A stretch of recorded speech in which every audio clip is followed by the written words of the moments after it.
Ladies and gentlemen, boys and girls, dying time is here. That's right. We're talking about M3GAN on Kill by Kill.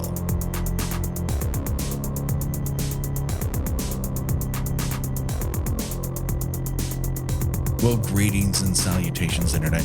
It's your old pal, Patrick Hamilton, coming to you once again from a place that's not really Hasbro, but feels a lot like Hasbro. This is the Kill by Kill podcast, where we are dedicated to celebrating the least discussed component of any horror film, the characters. And today, we're going to discuss M3GAN in the hopes that a toy developer's untimely end is just the beginning of the jokes we might make at their expense. And as always, there's only one person I trust to make sure that if she's going to power wash my face, most of my face will stay on. The one, the only, Gina Radcliffe. How are you doing today, Gina? I'm just marching into your house. I'm whipping off my sunglasses and giving a look. And your entire family can sit down and tell me all your problems. Yes. All right. Real quick, for those who haven't seen M3GAN, because there's bound to be some, there's a lot of movies in the world, right? Not everyone's going to have seen this particular film. So very quickly, before we get into spoiler territory, would you recommend people see M3GAN? Oh, hell yeah. It's a lot of fun. It's a very good time. Yeah. It's like, I keep talking about Cocaine Bear, which I saw a couple weeks ago. Sure. And it does exactly what it says on the tin. Mm-hmm. It's a killer doll movie. Yeah. It is a killer doll movie that I am absolutely dead certain speaks in the voice of Chucky at the last minute at the end of the movie. I will explain. Okay. And you will tell me if you agree with me or not, that it's a quick little wink at the audience. But yes. If you like killer doll movies, this will scratch that itch nicely. Yes. I 100% believe in my heart of hearts that Jason Blum and James Wan watched that Child's Play remake and said, the problem with it is they're trying to do a Chucky that just doesn't feel like Chucky. Whereas if you want to make a killer toy doll movie now, you would use everything at your disposal to make it unique to the times in which it lives in. And I think this does that very, very well. And I think Akilah Cooper is the secret sauce here. She is obviously collaborated with James Wan on Malignant. And that's another movie that absolutely knows what it is and then delivers on that promise. M3GAN is similar to that. Now, I like Malignant a little bit more, but also that's a different kind of horror movie than what this is trying to be. That being said, there is something about her singular ability to make the improbable and incongruous and impossible seem at least rational enough for you to get on board. And then the flights of fancy are so much fun to watch that for me, it is very easy to leave behind the doubting Thomas and the person who can't, is this rational? I don't care about any of that because I'm having such good time that who cares about details that might throw me off? Whereas I didn't enjoy that Child's Play remake as much. And all I was left with was going, this doesn't work. That doesn't work. This doesn't add up because I wasn't having a fun time. M3GAN, if nothing else, is a fun time.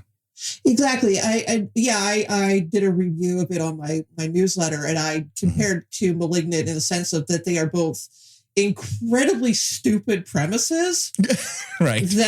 That somehow you're watching it, you're like, I am 100% on board with this. And they both don't have these like absurd moments that everybody remembers. Where in Malignant, it is the jailhouse massacre. Mm-hmm.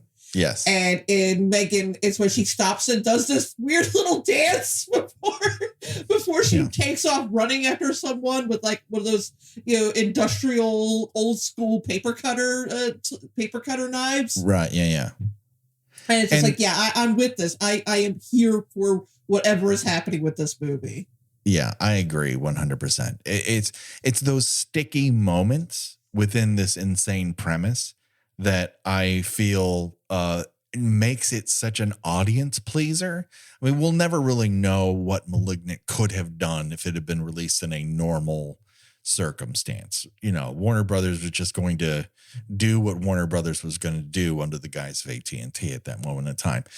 That being said, I feel like Akilah Cooper has the ability to take premises and make them sticky in a social media world. She just has a very singular ability. And I think you can apply a lot of depth to them because I think she's a very intelligent writer, but I also don't think she's operating on that. And I don't mean this as a slight in any way, shape, or form.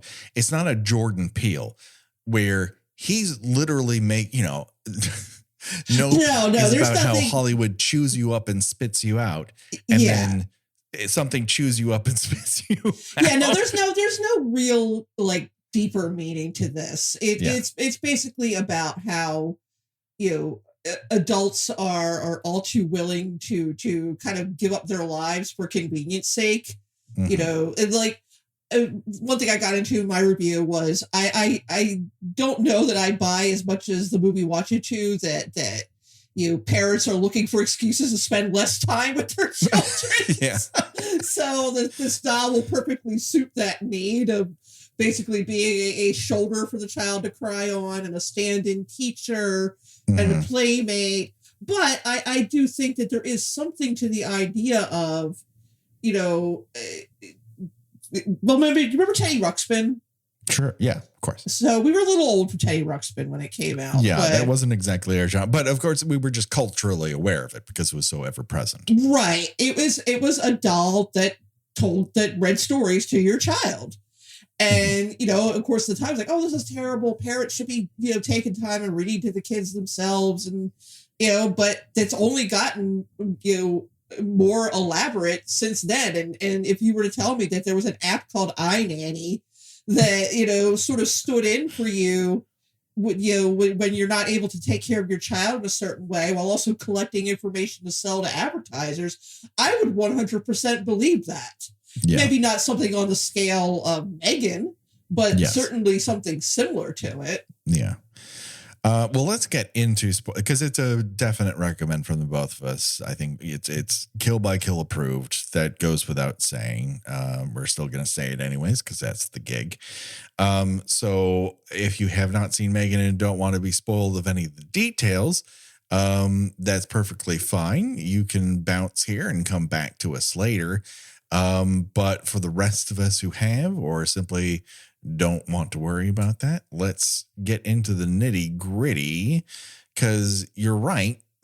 I don't think there's any parent who wants an excuse to spend less time with their children, but I think there's something insidious that can happen where the pacification of a child, which is something you have to do with a baby, and what you do with a baby can feel like I just need to occupy this crazy human being's time so that they're not constantly screaming at me, but I also want them to have experiences and be happy and cute with the acknowledgement that they're not always going to be. So here's something that will help pacify you when the world is simply too much. And not to brag, but we did not sit Oliver in front of a screen until he was 3 years old. And I think that has helped inform how he views what he watches and how he uses electronic devices. I do not believe that everyone can accomplish this. This is how Patrick Hamilton has decided you need to raise a child. Let's not say that. We could, because we were a two-parent household where both of us were at home all the time. So but he was also your only child too. Exactly. Which is, that's a situation certainly with an older child where these things would come in handy. Yeah. I don't judge people who let their children have tablets, because it was simply only by design that my daughter was a toddler before tablets were a thing, that Right. I didn't stick a tablet in her face, to be honest with you. But also, I worked outside the home. Her father worked outside the home. Yeah, I mean, we had a little collection of DVDs, to play for her. I mean, with the excuse of, oh, well, it's all educational stuff. It's all, Right. Blue's Clues. It's all, Sesame Street, stuff like that. But, just by some people's measures, it's not, any different than just having to watch cartoons, Right. But yeah, this is, what I'm saying is, there's, the idea, the concept of M3GAN seems so absurd, that this, she's a nanny, she's a playmate, she's a parent, she's a teacher. But I mean, who wouldn't want all those things for their child all the time? Exactly. No, it's one of those things that is a simple enough idea. It's just that Gemma comes up with this idea and goes, you know what? We'll learn as we go. We'll just play this by ear. And that is a fatal mistake. Yeah, not necessarily for her, but for many people. For several people around her. Yeah, I just think it's hilarious. See, we're not going to worry about the security concerns or anything like that. We're just going to have this interactive robot move into our house and yes. develop a human-like personality. And I would put emphasis on human-like. There is an element to M3GAN that in my mind, as I watched it, I'm like, she really is the internet given arms and legs, because she gathers information that seems perfectly rational, right? And certain things that she says bear out as decent parenting advice, or things you might tell a child when they come to you with a problem. But also, she has no basis for experience with any of these things and is adamant that she is right. And I'm like, oh, fuck, this is just my Twitter feed walking around in a dress. She's just regurgitating information. Yeah. But the scene that where she walks into the house and just like whips her sunglasses off. Like, why is the robot wearing sunglasses? I don't know. But she's already got this kind of judgy look on her face where like she's like looking around the house. I'm like, who programmed her to look like that? Like, who programmed this robot who's supposed to be essentially like a helpmate? Yeah. In a house with busy parents, to constantly be side-eyeing the parents. that seems like a really terrible flaw in this design. Yes. I mean, there's a lot of flaws in the design, and I think it is kind of wonderful in a way that Gemma girl bosses her way into being Dr. Frankenstein. That is rare. That is hard to do. And she manages to do it. Conversely, she's also put in a situation that I don't think a lot of people who are childless in their early 30s are necessarily thinking about. Because I have read several pieces and heard people talk about M3GAN in the sense that, how can you just put this, this child in this very unwelcome, feeling house that isn't designed for her or her comfort or her feelings? It's like, she didn't have time to do that. That wasn't something she was preparing to do. They're both placed in circumstances they did not think likely or possible, and they're stuck with it. And so people don't give Gemma a lot of grace when it comes to dealing with an instant child to raise. That's a really tough circumstance. But everything, you can lay everything on the line when it comes to Gemma's ethics. Like, she didn't even think to just put, one or two Asimov's laws in this bad boy. It's just like, I think it's one of the things you pre-install when it comes to robots. Yeah, I'm trying to think of like, the implications of having a robot in your house that's constantly listening. But you know what? Right. We do have robots in our house that are constantly listening. I don't. I just got a Google Nest thing, whatever the hell you call it, to extend the internet. First thing I did was turn that fucking speaker off because I don't want the computer to be listening to me all the time. Yes. It's weird enough that when you look up one thing on your phone, suddenly Facebook is all that's advertising that to you. Yes. That's already bothersome to me. That's maybe there is more to this movie than I'm giving it credit for. Oh, because, I think there's a lot of deep philosophical issues at bay with M3GAN that is made palatable by the fact that it's a killer doll movie. That is kind of the genius of it, is that is as entertaining as it is as a PG-13 horror fest, and that it is not that far. It is that 5 minutes from now type of sci-fi that it just allows you to reconsider what you like. I would never do that, but we're all doing that. In some way or another, we are. Yes. And we're enabling the worst actors in the world to use social media platforms and technology to do terrible things that do not benefit the humanity as a whole. It really goes down to, once Google decided to delete "Don't be evil" out of their charter, that something inherently changed in how tech policies are made. And then you hear a right-winger go, "It's all the social media people's fault." And like, man, you wouldn't be as far along as you were if you didn't have a platform for your crazy bullshit.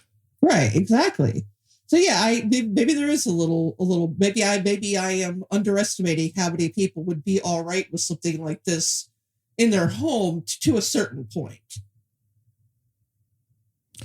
And I also think you have the element of, this is one thing that I really love about this movie is Jem's boss, David, who feels very, if we're going to talk character here, feels very failed upward in terms of how he's presented by Ronnie Chang, who's a very funny actor, but I think needs to be given something that isn't officious and conniving as a character trait down the line. I think he's explored this. That being said, he's very funny here, as he's funny everywhere. He comes in and goes, "Hey, this weird Furby update that poops when you ask it to. We need to come up with a cheaper version of this because we're getting undercut by competitors. They're coming up with cheaper and dumber versions of this, and they're taking money out of our pocketbooks." And Gemma hears this and is like, "Great. Here's a robot that costs as much as a Ford Festiva." That's the opposite of what you were asked to do. I'm just going to come out and say it in terms of following just basic instructions from a marketing standpoint of what your company that you work for needs are. That is not what they asked for. And she's like, no. It's like a T800 that hugs. And everyone's like, yes, love it. Gotta be into it. I think in terms of looking at a parent seeing the dead eyes of this robot doll, right, and it's got this weird smirk on its face, and it's like, Gemma, why did you design it to look like this? Why do you have it in this weird kind of Japanese schoolgirl uniform? it's like a little like Barbie. It's like, no, not Barbie. In my review, I refer to it as a Veruca Saltbot.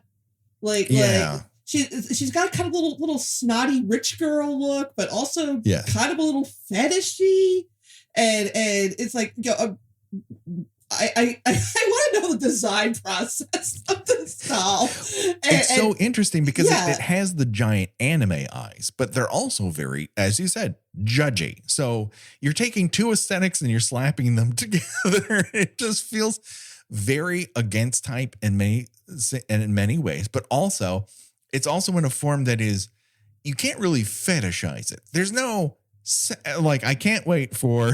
Oh, I'm sure people can. Come on. Right, this is very true. But and I admit that when Halloween comes about and we see 1,000 sexy M3GANs hit the strip, but all you can do is just take away clothes. When M3GAN in and of itself is inherently sexist, sexless, not sexist, sexless, and it's just not designed to be fetishized in that way. But also, if you were to just take the screen cap of its face, there are plenty of people who could fetishize the fuck out of that. I'm just thinking of, but I have the internet. I'm just thinking of the movie AI. Sure. And Haley Joel Osment's character, who's really only a slightly more advanced version of M3GAN. Right. A little more rickety.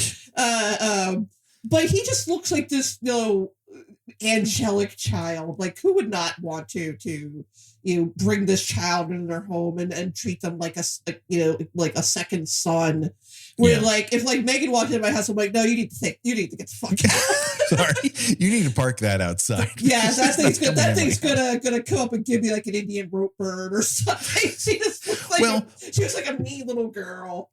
Yes, that is the element that I think is slightly subversive, is that Gemma has designed a mean girl to live in your house and help you parent. As if that is going to help you. And it just does not. I think this speaks to the fact that Gemma as a character is fascinated with toys' purposes and thinking about them as objects unto themselves, right? This has a purpose. It does these things. It does this cool stuff, but that's what a toy is. Whereas human beings are like, you know what? I love Pokemon, but also I love Pokemon because I want to personalize them. I love Pokemon because they seem squishy and they will give me hugs. I like Pokemon because also electrical bolts will come out of their ass and burn somebody alive. They have a lot of facets to them, but that's not really her personality matrix. She does not view it in that sense. So it's one of those things where she simply is she's not made to see the downside of what she is, because if she were, we wouldn't have a motion picture. Oh, that's true. Yes. Yes, that's the other thing. Listen, we love to make fun of movies on this show, right? It's an inherent part of it. It doesn't make sense. It doesn't. But also, it doesn't make sense should never inhibit your enjoyment of a motion picture if you're actually enjoying yourself. No, of course not. I mean, it's as plausible as the general premises, as far as someone who doesn't communicate well with children, right? Coming up with some sort of surrogate parent to fill in that role, and it just so happens to be a interactive software. That part is while tragic, is plausible, but it's just take it to an extreme, comically absurd length. Yes. Now, I don't know how much I've discussed my personal experience with robots on this show, but once upon a time, I was a professional robot wrangler. I wrangled a particular robot whose manufacturer does not seem to center it very much anymore. I think robotics have gone beyond what they were attempting to do at the time. That said, I still hesitate to really go into detail as to what car manufacturer had created this robot. But let's just say, for the sake of argument, I worked with a real robot and toured with it across the country and made it move on the Today Show. The first thing I was asked by people when they discovered that I worked on this particular project was, how long until you strap a machine gun to this thing? And my response was, I have to help it get up the stairs during practice, because if it falls, That's $3 million down the toilet. I don't think you can strap a machine gun to this motherfucker. That's not happening anytime soon. It has taken now over 20 years to even approach that possibility. That being said, like someone sooner or later is going to strap a machine gun onto a robot. But here, M3GAN truly does not need a machine gun. She typifies everything that you can do with robotics that, because it's not human, it doesn't give a fuck about things that we would be afraid of. She'll just pull your fucking ear off. Well, also, it's frightening that as much as she's regurgitating all these things that, what is the little girl's name? Katie. Like, it's, you know, it's just, that's all it is. It's just worse. She doesn't have an emotional bond with Katie because she can't. She's a robot. But as you were saying, with, you know, things that robots can do, like, and it's another thing, like, why did they program her to have the raw upper body strength of a chimpanzee? Like, again, that seems to be a significant safety issue. To make your robot so strong that she could strangle, she could garrote an adult man. Yes, that she can hold a pressure wash machine whose force is so high that it will take off a person's face. Now, I mean, that should send her launching across the garage. Right. But she just leans into that motherfucker. Again, is that improbable? Is that unlikely? Yes. Do I care? No. Not at all. No. Because as soon as they entered that garage, I was like, is this motherfucker going to throw a basketball through this woman's head? Because it's looking a lot like what the goal of that scene is the one thing anyone can remember from Wes Craven's Deadly Friend, a movie, I might remind our audience, started out as a love story and ended up a horror movie because Warner Brothers is like, what's this sappy shit? Where's the bloodshed? And Wes Craven's like, I don't know, maybe she can throw a basketball through somebody's head. And he did. And now I'm going to go to Universal, who will let me make some fucking horror movies that I do want to make. I thought, oh my God, they're going to throw a basketball through this woman's head. Here it goes. Here it comes. It's basketball through the head time. And I'm remembering, they can't do that. This is PG-13. You can't have a head explode. And so now what she does is pressure wash that woman's face off.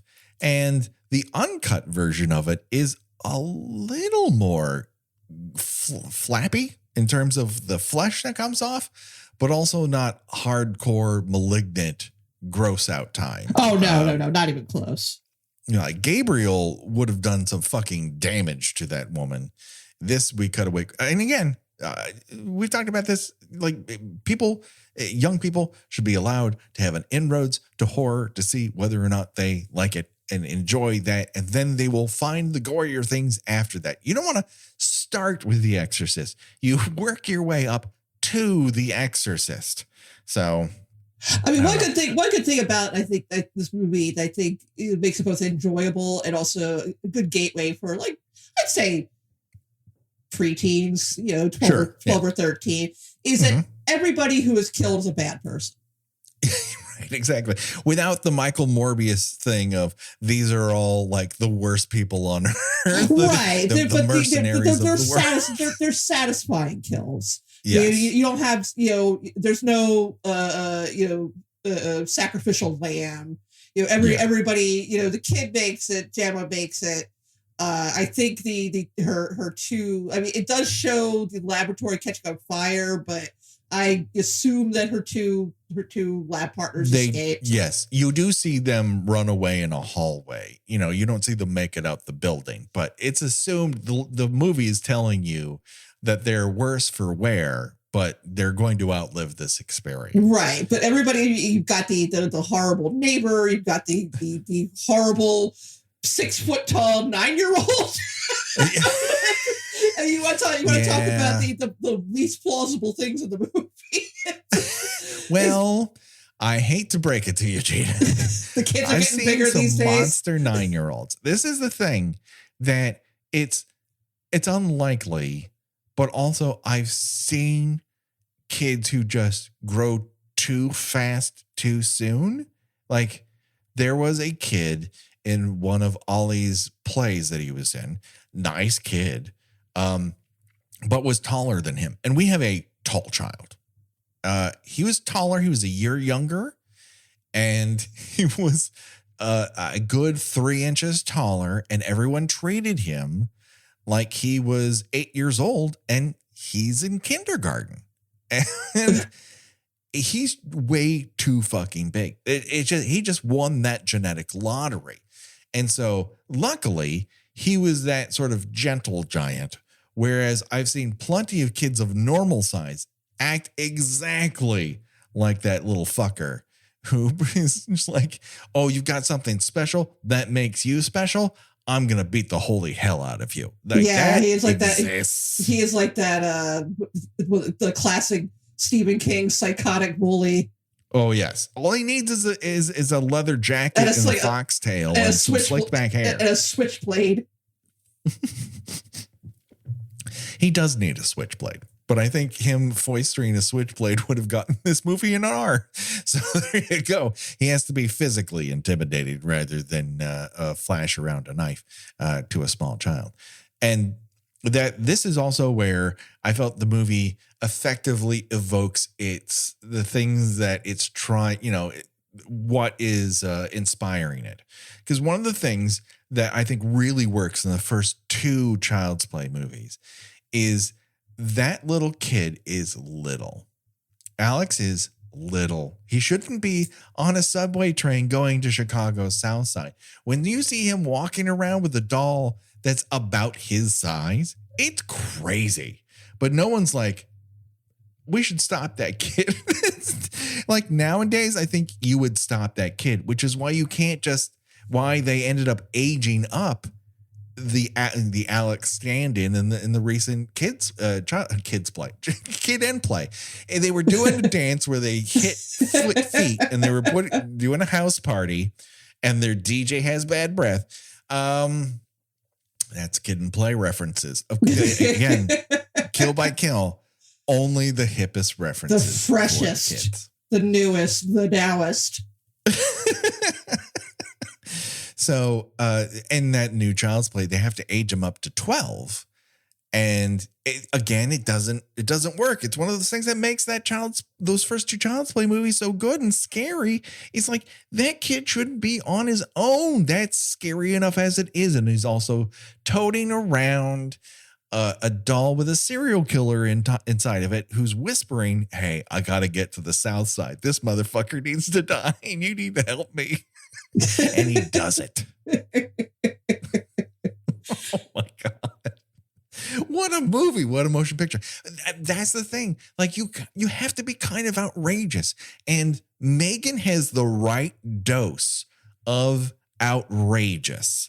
And I think we're getting a lot more of that rather than the sort of, this is the formula you have to hit. I think we're just. I can't get it. Just the movies, Patrick, they're so fucking good right now. We're eating so well. Good. Yes. I can't get over it. To put it in the parlance, they have us in a chokehold. They're eating it up, no crumbs. Again, these are hip references that don't sound completely weird coming out of my mouth. And I think people are sort of, maybe it'll come to the point where subtlety might come back into vogue. I'm not sure, but I think we had enough of the sort of sedate horror films. But that being said, even those sedate, quote unquote, elevated horror films had moments that shook people to their core and that you cannot forget. And as a result, those are still, really horror films that horrify, that shock, and that rock you to their core. They're ideas that you can't disassociate from. They wiggle into your brain. And I think right now, people are just picking up on the vibe that if someone's going to come to a movie theater, you got to put on a fucking show. And M3GAN puts on a show, baby. Yeah, I mean, is it scary? No, it's not scary. I think it's not scary to us. But it's also not the kind of horror film that's going for, you're going to have nightmares from this, unless you're a little bit younger and you haven't been confronted by these ideas. And then you might very well have nightmares for it. And I think you have to be able to service a younger audience if you want to have a genre that continues to live and breathe and continue on. Well, that's why they wisely chose to make this a meme before it was even released. Yeah. Now, luckily, it does not seem like people got too tired of it. It didn't overstay its welcome before. I think before it was released, I think it still did well. It's just a sticky enough idea that once people got a hold of it, they enjoyed the joke of it. They enjoyed the humor of it, the knowing humor of it. And because it delivered what it promised, you have a pleasant aftertaste. You have a pleasant experience from it. And so you don't hold it against it as if it was a bad thing that sold you one thing and delivered another. This is one of those movies where, and we've been talking a lot about this with Skinamarink and mm-hmm. People. I've listened to our Skinamarink episode twice now. It's good. Probably one of my favorite episodes that we've done recently. It's really good, and I think you want to all listen to it, even if you didn't like Skinamarink, even if you have no intention of watching Skinamarink, just listen to it. We actually don't talk about the movie. We're talking about M3GAN a whole hell of a lot than we talked about Skinamarink. But this is one of those things. It's like if people are complaining about this and complaining about Skinamarink and complaining about something like and this is what I mentioned when we did that episode, The Outwaters.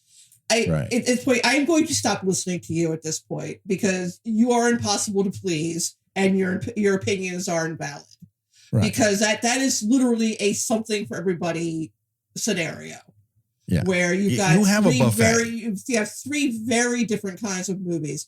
You have the very lo-fi nothing happens horror movie. You've got the very intense, very gory horror movie, and you've got the very silly, campy, winking at the audience the whole time horror movie. If you can't find something to enjoy in one of those, just stop bothering. Go away. Stop talking. I don't want to hear your opinions anymore because you are just being contrarian for the sake of being contrarian.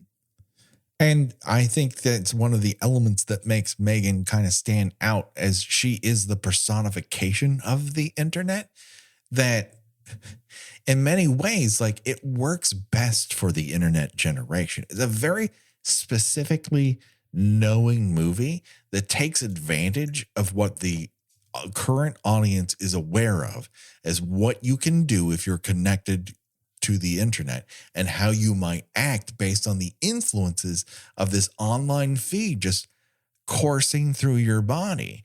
And the fact that she wants to do these TikTok dances and her way of kind of confounding her prey is to do this weird dance at the end of the hallway that is so ludicrous. And at the end of it, to yank a paper cutter out of its mechanism and use it as a machete is such a sticky, fantastic, just profoundly interesting idea. Yeah, I just don't think there was a way for this to lose if the movie lived up to that promise. And in my mind, it does. Oh, it sure did. And when you mentioned about how M3GAN communicates with people is very much like the internet, just absorbing information and spitting it back out without any real knowledge of what she's saying, but complete and total assurance that she knows what she's talking about. I also would go a step further and say that there comes a point in the movie when Katie, the little girl, when they are separated, when she's separated from M3GAN, becomes very angry and frantic and says, you know, I need her, I need it back. And it's like, I feel that's might be saying something about people's connection, you know, people's internet and social media addiction, where you know, you don't feel right if you don't have it near you.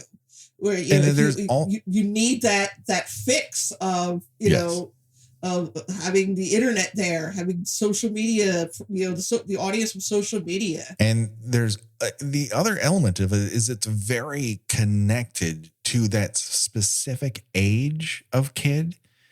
You know, when you're like 6 through 9, there's a sort of sweet spot where you can ask a kid to do something and they're like, okay, like there's no like internal mechanism of them thinking, but why am I doing this? And then you hit those double digits and there's something like, well, why am I blindly following orders from you?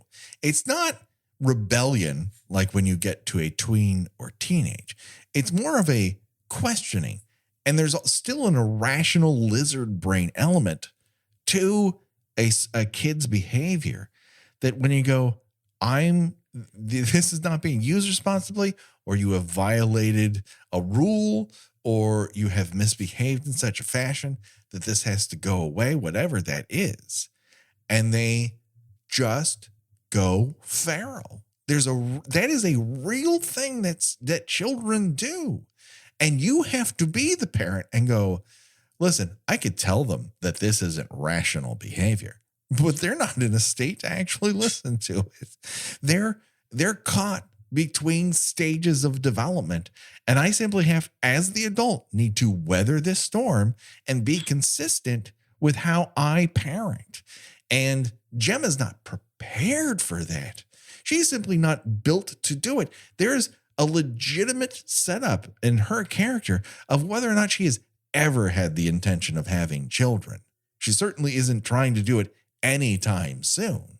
That's not a desire she has. So just to foist this kid on her and to assume that she would instantly know how to raise a 10, 11-year-old child. I don't really know what Katie's age is, but it doesn't seem young, but it also doesn't seem tween. It's right in that sweet spot of 9, 10, 11 that it comes with its own dynamic. It's real tricky stuff. And, you know, Katie's parents had the advantage of knowing that child every single day from baby to that point. Gemma has none of that. She's sink or swim on this. And she's used to not raising anyone. And what she tells something to do, namely a furry robot or a hulking one that you move with your own hands, they do that. A kid doesn't do that. She's ill prepared for this responsibility. And she's also shocked and appalled when M3GAN stops listening to her, which is very early on in the process. Where I feel like you should be a little more concerned than she is. You know, originally when she is giving her voice commands to shut down and she's not doing it. Yeah. That is sign number one that these things are, you need to find. Like, I was gonna say, you need to reach into, you know, like the little panel on her back and rip that battery out or something.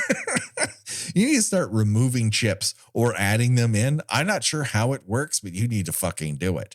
But she's just in too deep. She's overwhelmed. And I think we've all been in a space where we're so overwhelmed that obvious signs that things are going wrong pass over us because there are just too many synapses firing at that moment in time.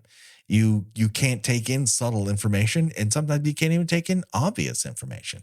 And as a result, you make mistakes. Now, they're not the mistake that kills your boss with a office made machete. But there you go. You know, I mean, sometimes you know, you forget to sign a permission slip. Other times, you know, your boss gets killed with a machete. It happens. That's You make part a of- robot that runs after somebody like, like a crazy, lowland gorilla. And you're like, well, I didn't see that one coming. Who would have? I was going to say, it's yes, part of the crazy world of being a parent, Yeah. Listen, we've all been. I mean, well, we all have the kid who accidentally throws a ball into the neighbor's yard. Sometimes our neighbor ends up with their face getting blasted off with a power washer. Now, this is a character I want to discuss in a little bit more detail because I feel like this is a personal grudge because I've met these dog owners. The dog owner that is blind to what their animal is capable of or how anyone else perceives them, right? And that dog may be many, many things, but it's obviously very overprotective of its environment. And her response to that is, this is your fucking fault.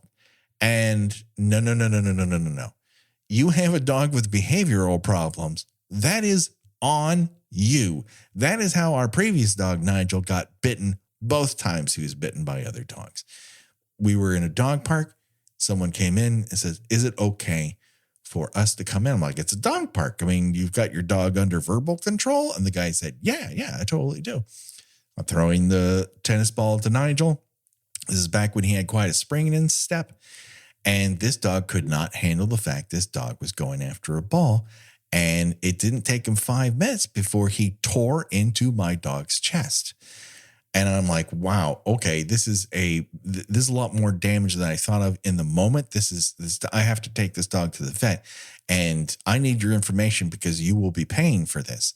And his response was, I mean, could we not? Because I have an album coming out here pretty soon. Like, I don't give a fuck. Your advance has now become repair my perfectly lovely dog advance. I don't care what album you have coming out. You're paying for my dog's medical bills. Are you allowed to say who it was? No one who's made music that I've listened to, or I don't. He is probably working in a guitar warehouse or whatever the fuck they call them. Oh yeah, he's telling people not to play "Stairway to Heaven." Right. No, but you're absolutely right with the untrained dog who somehow has not learned to be around people, which would seem to be the first skill one would teach a dog. You see that a lot here, and I think people purposely like to make their dogs intimidating because they think it in turn makes them intimidating. Right. But yeah, so she's got and if the dog like jumps on you, that's the person will be like, oh, he's just trying to be your friend. He's just being friendly, and you're like, please. God, get him off me. He's going to rip my throat out. No, he just wants to kiss you. It's okay. No. Take people's, personal boundaries into consideration. You have to train your dog. Don't ask other people to train your dog. If you don't get off me. And I like dogs. I love dogs. I can't imagine how scary that must be for people who aren't comfortable around dogs. Right. Yeah. No, it's again, weirdly enough, Gemma has the same problem. She just does not realize it. She has a rabid dog that she has running around her house that will damage people if they come too close to it. But she is just as overly close to the situation as Celia, her next door neighbor, is. They have the same problem, but Gemma doesn't view it as such because how could her robot cause any damage on the level that this rabid, overprotective dog does? Well, ask that to that Brendan kid who ran in front of a fucking car and I might add, he ran in front of that car with one less ear than he had mere minutes before. I love how casual the cop talking to Gemma is. Yeah, well, I was looking around and I just found this ear on the ground. I mean, but is that something that happens to you a lot, Chief? Detective? Do people's ears get thrown off their bodies and sent yard, a football field away. That's generally not something I've heard of before. I rarely go into the forest and find loose ears. That's not a thing. I mean, unless you're in the town that Blue Velvet took place in. Right, exactly. Even then, it's right on your front lawn. Like, you don't have to go to an exotic location. It's right there waiting for you next to the newspaper. We should do Blue Velvet, so that's a fucking horror movie. Oh, sure, absolutely. We'll add it to the list. Fuck yeah, let's do it. What do I care? We're already throwing Runaway onto the list. Yes, finally. I've only been asking for 5 fucking years. Well, I guess we'd always threatened, right? Let's do a little bit of housekeeping here. We'd always threatened to do a series that was along the lines of Cobra, of these 80s action movies that have a body count, because they're essentially horror procedurals, right? And you could throw in a bunch of different things into that mix, and Runaway would absolutely be one of them. We just haven't quite, like, The First Power and Kinjite and Ninja 3, and we've bandied about Hard Target and shit like that. And so I kind of figured, like, eventually we would get to that run, but why do I feel like I'm somehow an effective producer when I probably suck at this? So maybe we should just do it and get it over with. Yay, yes. But we'll have to get it over with after Animal Attacks April, because Animal Attacks April was filled with all sorts of clawed beasties and gnashings of teeth and eaten babies. So got that to look forward to. Oh my God. I don't know how people are going to react to a movie where a baby gets eaten, Gina. I know. I'm delighted to find out. So I guess a question I have for you is, well, our toy sort of the moment in which we were enjoying toys was not as electronic, although I sort of, we both kind of aged into the time where Atari was king, but that it's a very different feel than like a tactile toy that you're playing with as opposed to playing. What was the toy that you like, this personifies what a toy is and what I enjoy about it? Oh gosh. I did actually have a robot learning toy when I was maybe 6 or 7 years old. It was called Alfie. And you basically just had to switch out these little like cards it taught you basic things like numbers and colors and stuff like that. Sure. I mean, I was a big Barbie person. So I had a pretty substantial Barbie collection, but gosh, what was my favorite toy? I mean, ironically, I gotta say, the tape recorder. Where I would literally record myself doing pretend interviews. So, sure. I mean, that never paid off, Gina. It's not like you ever ended up talking into a microphone for extended periods of time, for literal years on end. Yeah, it was just a pipe dream. I also had a tape recorder that I would tape record Dr. Demento, and I would tape record the songs that I loved off of there, and then I would sing them, songs like Wet Dream, which my mother socked me on the shoulder for. And I'm like, what are you doing? She's like, why are you singing it? I'm like, it's a song of Dr. Demento. She's like, you know what that is? I'm like, yeah, it's a song about fish. What the fuck are you doing?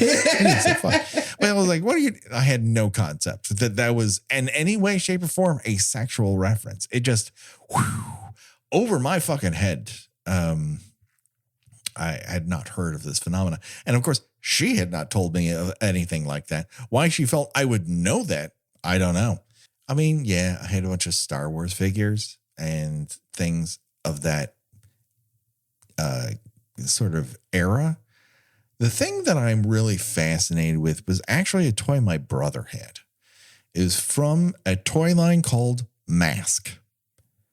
And it was a sort of the era of G.I. Joe and Transformers. And it kind of, melded those concepts into one. And it was basically these vehicles that would turn into other vehicles. And one of them was a motorcycle that would turn into like a hover bike where the two tires would separate in the middle and sort of become, jet pods. So it would hover about and I was too old to really play with it, but I would just look at it for hours. And I still occasionally look up on eBay how much one of those would cost. That's how fascinated I was. But I really I played with Star Wars action figures, but that was just like recreating something I didn't have immediate access to, because you couldn't you couldn't put a video cassette of Star Wars into the VCR and just immediately watch it. That was before there was even a VCR market. So I had seen Star Wars twice and was like, how can I recreate this thing? And so finally, a year later, they came out with action figures and I could try to recreate it in my brain. But, that's as close to, but as far as like one thing that stuck with me, it was a toy that wasn't even mine. I'm fascinated with that thing. I mean, honestly, if something like M3GAN had been around when I was a kid, I would have coveted it because sure. I was a pretty lonely kid. Like, my siblings were not born until I was into my teens. There's a big age gap there. Mm-hmm. And so, my parents were a little bit disconnected from the whole parenting thing. So I probably would have enjoyed having mm-hmm. this sort of, robot friend. I don't know that I would have trusted her because, again, she kind of looked more like she was going to bully you more than be your friend. But if she kind of looked like a combination of My Buddy, which was obviously what inspired the Chucky doll, but had the persona of M3GAN, I would have been like, yeah, I want one of those. Hell yeah. Yes. Something that could instantly look up internet information without you having to use the burden of using your thumbs. I think M3GAN would have no tolerance for me. Just side-eyeing you all the time. Yeah, I mean, I was a little creepy little wiener, I think, in a lot of senses. And it lived in my head is the other thing. Like when you say like I recorded conversations as if I was interviewing people, I think I definitely did that, but only within the context of me talking to myself. I did that. I did that too. I mean, I definitely recorded myself talking to myself, and I'm sure somebody else listened to it would have sounded like the rantings of a deeply disturbed child. The rantings of a madman. Yeah. I mean, I listen with Oliver's, I'm not going to call out specific friends, but every once in a while you'll hear some, you'll be privy to a conversation and you'll hear what they have to say. And it's kind of like they've built up this tight five in their head of what they think is funny or hilarious. And they're recounting it without any concept of what, like, they don't consider who's around them or their enjoyment or whether or not what they're saying is interesting. They're just, I've got to get this out because I've thought about it. And I'm just going to yep. And you're like, oh my God, that was me. Now I'm seeing me. I'm definitely that kid. And it cost me every friendship I had up until my junior year of high school. Well, that's when you meet. That's when you meet other weirdos, which is. I mean, I was a senior in high school when I met my weirdos, and I'm still close friends with them today because I think we just that weirdness brings people together. Yeah, it's a tough one. It really is when you think about the kind of child you were. And I don't look back. yeah, I don't. I mean, I certainly deserved a considerable amount of bullying I received. It's not to say that it was undeserved, you know. Like, I'm not saying bullying is good. I'm just saying it was prompted. Yeah, Like, I'm not innocent. I was, if I could see, if I would like outside of me and saw me as a child walking around, it's like, man, somebody help that child. someone help that person out. Just they're in dire need. Just give her some guidance. My God. They're obviously too weird to live Exactly. and need some amount of, guidance. Like, just give them a rope line or something. I don't know. And now here we are, the coolest people who ever lived. I mean, listen, if I wasn't that weird and I wasn't that weirdly obsessed with like television and all that junk, like I wouldn't have ended up the person with the job that I've had for now 2 decades, 2 full fucking decades. So, like, it did pay off eventually, but I don't think it made me like everyone's taste treat. Like, no, like it just didn't, I was not popular, and nor should I have been, because nothing that I had at the time would have brought anyone to the yard. It wasn't. No, I brought nothing to the table. Yeah. It really was up until the point, like, the weird obsessions that I had started to pay off because I was so into hip hop at the time, and no one else was, because my high school was terminally white, that when rap achieved a level of, because we were in a monoculture, once MTV Raps was on the air and it started to cross over, the fact that I had rehearsed various hip hop dances alone in my room for hours on end began to pay off. This was something I could do that people couldn't, like, they could go, I don't see this coming out of that kid, but I had tried so hard and I had a basic amount of rhythm and I dedicated myself to the craft that I could do. Like, I wasn't breakdancing everyone. This was Whopping, Cabbage Patch, Running Man, Roger Rabbits. These were basic moves of the time, but I had watched so many MC Light videos that I was, I could assimilate a Big Daddy Kane backup dancer to a certain degree. And people are like, oh, I didn't expect that out of the dorkiest kid I've ever seen in my fucking life. And that worked. Yeah, I don't know what it has to do with M3GAN, but I think that it was after I got out of high school and no, that's not entirely true. By the time I got to the end of high school, I became slightly known for having a good sense of humor.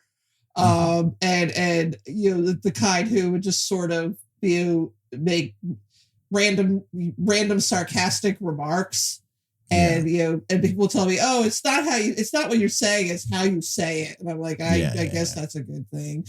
Well, it's the kind of stand-up that's personality driven. Like, there are stand-ups who do very, very well, who end up on big stadiums that it's not really that they're the smartest person in the room.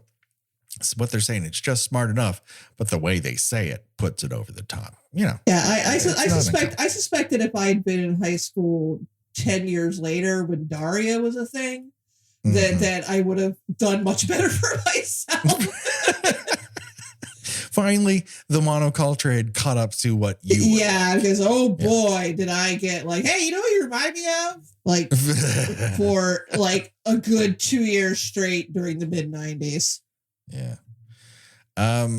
Anything else we're missing from M3GAN, or should we go right into Choose Your Own Death Venture? It's a lot of fun. Like, if you're, I was going to say the moment where I'm almost positive they cut in the voice of Chucky is right at the end.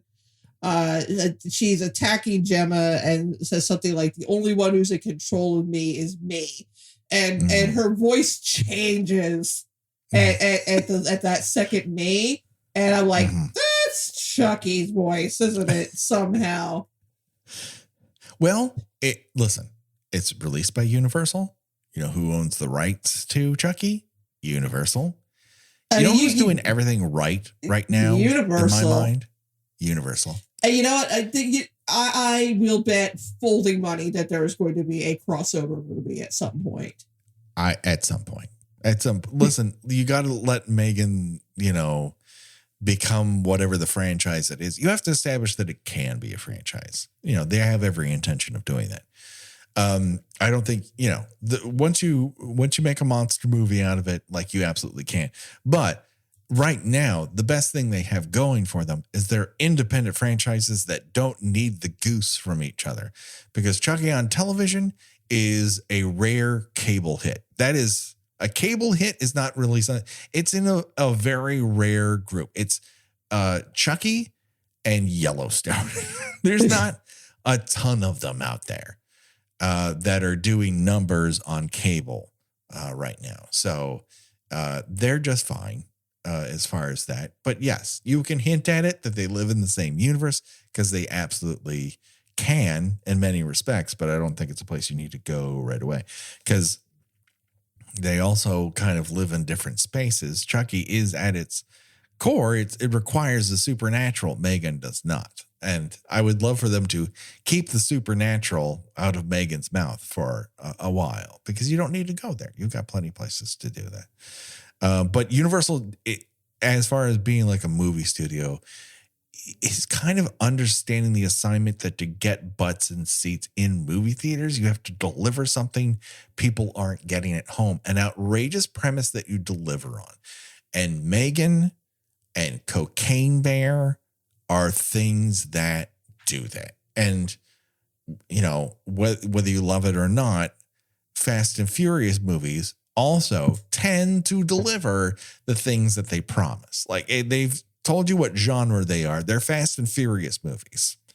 And so long as you do that, I think people walk away from the experience going, I got what I wanted out of this. Whereas you just do a solo rock movie and call it Fast and Furious Presents, people aren't quite as, lovely about that. Yeah, no. So let's choose our own death venture, where we decide of the deaths presented in this film. If we were forced to die in that manner, which one would we choose and why? Of course, right off the bat, you could be accidentally run over by a snow groomer, or you can be ripped apart and buried by M3GAN, or you can have your ear torn off and fall down a hill and accidentally be run over by a car. You can get shot in the hand with a nail gun, then have your face ripped off by a pressure washer. You can get impaled through the back by a paper cutter blade, or just get your wrists and neck slashed and you bleed out, and then you're blamed for another murder that was not your fault. Or I don't know if we qualify M3GAN as alive necessarily, but she's stabbed in the brain and destroyed. She gets bishoped. Yeah, she does get bishoped hardcore. So, Gina, I choose you to go first. You know what? I'm going to take a run through the back with a paper cutter, because I do so love that little dance. And if that has to be the last thing I see before I die, I'm okay with that. Yeah. Yeah. And listen, the reason you're not getting away is because an elevator isn't arriving when you need it to. Again, technology is letting you down, but also technology that you're partially responsible for is shoving a paper cutter right through your chest. Like, you're going pretty fast. Yeah. So that's good. That's the way to go. There's no other way that's better than that. I'm not getting run over by a snow groomer. That doesn't sound like fucking fun. It's tragic. That's what it comes down to. But everyone will be talking about how a robot killed me, or my underling that I does not believe in me enough to sell this technology to the highest bidder online with my corporate fucking email, Gina. Kurt is in the history of dumb characters, dumb wieners that we've seen on this show. Kurt's pretty high up there in the dumb wienerdom. Yeah, he's among the weeniest. It's a real special talent. And I think that actor's doing a great job. He's set up to do it, but you think, well, there's an incompetent person who's in over their head working for somebody who's definitely in over their head. So how can he possibly win? But then he's like, oh, he has no idea how to win. he's stupid at winning. And no matter what he thinks is a win will end up hurting him in the end. And, he dies in an elevator. So I do like that when he's stealing the I guess the programming for M3GAN. It takes about 15 seconds to transfer all that information. They've got a great Ethernet. In that. Like holy shit! Sign me up for that 8G internet that allows him to do that. It takes me longer to upload the previous episodes of this show onto my external hard drive than it was for him to send an email with the programming for this robot who runs like a gorilla. That's hard to believe, but again, I don't care because I'm entertained. And so that just about does it. Josh Hollis does all of our artwork, and Revenge Body does our music. Go to revengebody.com or Revenge Body Memphis at bandcamp.com to get this theme and similar remixes. Gina, where can people find you on these here internets? I write about television and movies at thespool.net. By the time this goes up, I will have reviewed Scream 6, which we will also be doing an upcoming episode on, of course. Yes. I also have a newsletter at GinaWatchesThings.substack.com where you can see a fuller review of my thoughts about M3GAN, which I very much enjoyed. And I am on Twitter under Gina Does Things. Do it today, people. Check it out. Of course, you can find us on all the socials. Come over and hang out with us on Facebook. Go to our Patreon, where we have lots of extra fun stuff for you to listen to, including in this last month, we talked about Hot Fuzz, which was a listener request. And of course, our latest that just released the other day, where we're talking about Friday the 13th, Part 5, A New Beginning, all the way through it, not stopping at any point, to take a breath. We're just talking all the way through it in the hopes that what we see changes, and it doesn't. It's still Roy. At the end of the day, it's still a woman running away from a crazed killer in white boots in a rainstorm. That is a motion picture, everyone. And we are going to discuss it in detail. And of course, next week we'll have one more TV terrors to discuss, and then we will be in the thick of Animal Attacks April. We have 3 great animal attack movies lined up for you to listen to and enjoy, and some great guests too. Don't worry, folks. The body count will continue for myself and for Gina. Bye-bye, everybody. Bye.